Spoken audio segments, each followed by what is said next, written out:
What's up, guys? Thanks for tuning in. So, I'm actually in my living room right now. Just wanted to test out this setup that I'm doing. I got the Rode SM7B right now. I got my Rodecaster Pro, my iPad Pro, and my lights right here. And I'm also using my one of my Fovitec LED lights just to light me up.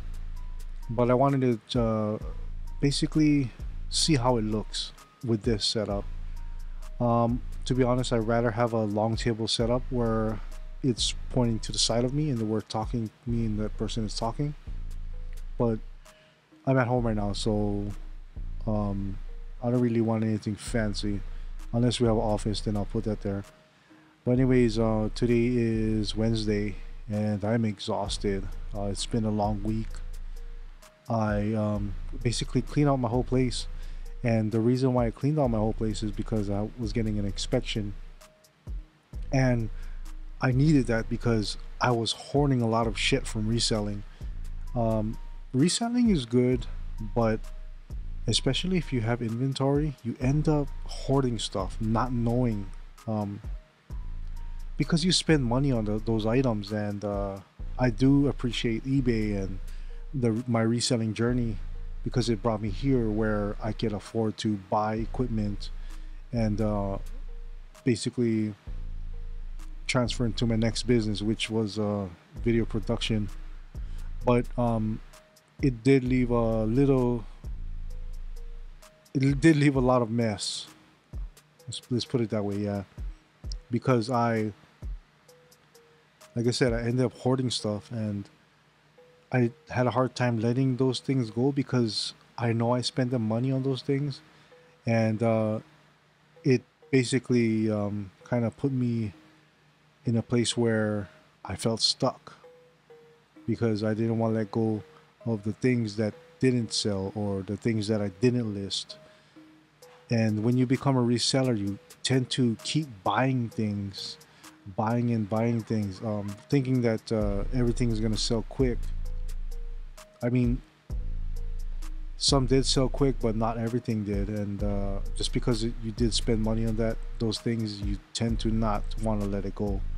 You want to recuperate your money back, but sometimes you got to cut the losses, and it is what it is. You did make a profit already, but your mental health is more important than freaking a couple bucks, because you do get kind of depressed just looking at the things. You're like, damn, I got a lot of stuff and I need to get rid of it, but I feel so tired. I feel so lazy. It's looking at it makes you lazy.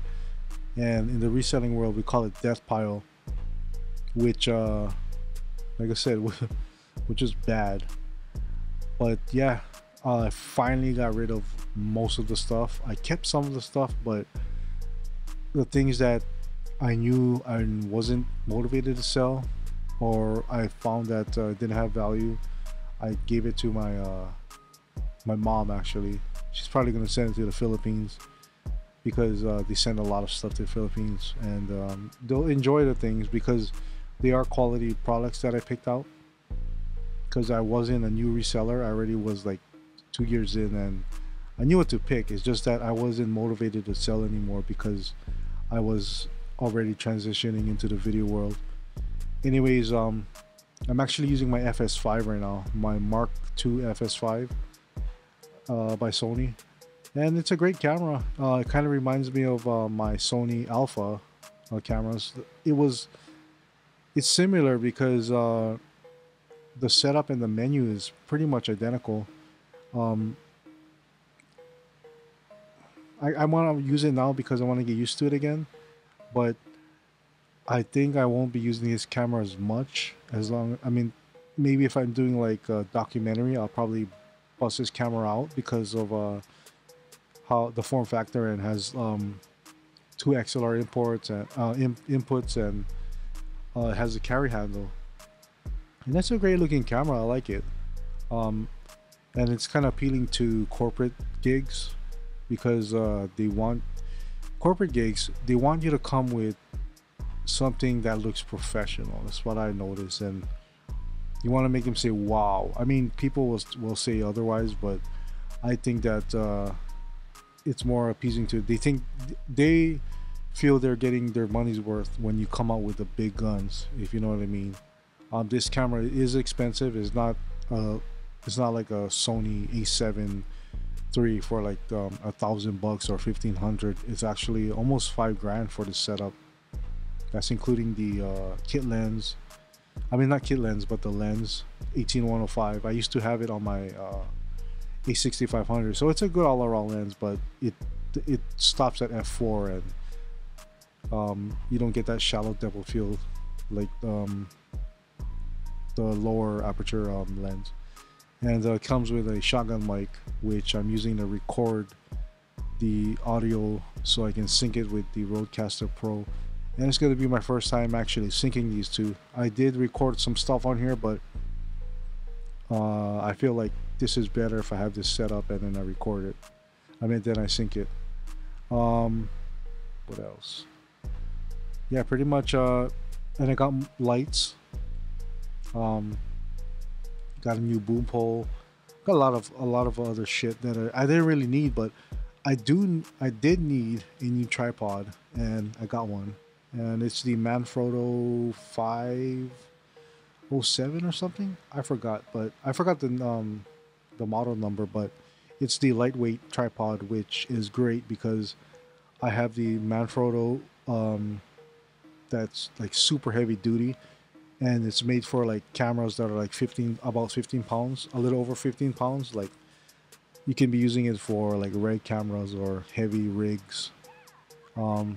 And I got tired of carrying it, and this one is great because it's small and I can just lug it around easily. What else can I say? I mean, that's pretty much it. I got my my Rode mics. I got the pod mics, the Shure SM7B, the Rodecaster Pro. I got the Zoom H6. I basically have everything to make my own podcast or host somebody else's podcast, which I'm planning to do, and that's my next business move is podcast services for businesses or people who want to get information out. And a lot of people are actually watching podcasts and listening to podcasts, and it took a while for Hawaii to catch up, and I was waiting for this moment where everybody is now listening to podcasts and consuming information online.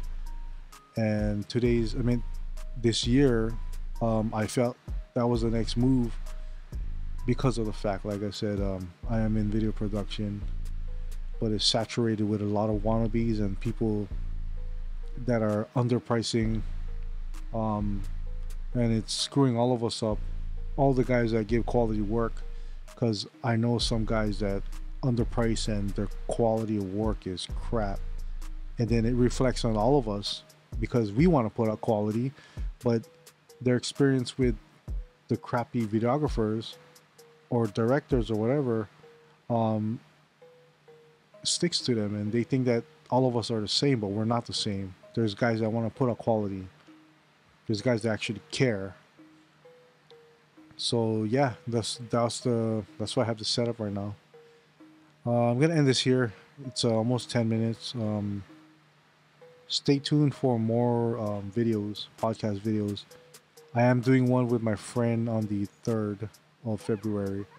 My friend is a muscle therapist, sports muscle therapist.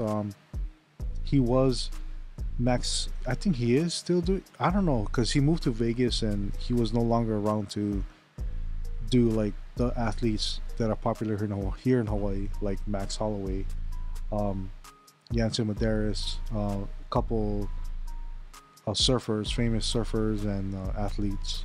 So I'll be doing a podcast with him, and it's gonna be really interesting because he quit his job last year, or no, this year. Yeah, he quit his job this year so he can make the move to have his son go to school in the mainland. And he became a full-time sports muscle therapist, which is getting popular. If you guys don't know what that is, it's actually cupping, what else? Massaging and ankle was it ankle treatment or something. We'll let him talk when we do the podcast. I'm gonna do it the entrepreneur box at a phone booth, like not phone booth, but a booth that houses two people.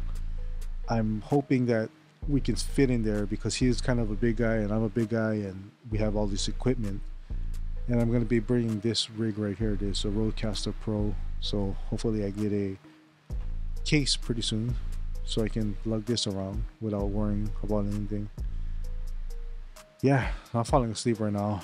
It is 11:01, and just got back from buying some groceries. So I'll talk to you guys later. See you guys on the next one. Peace.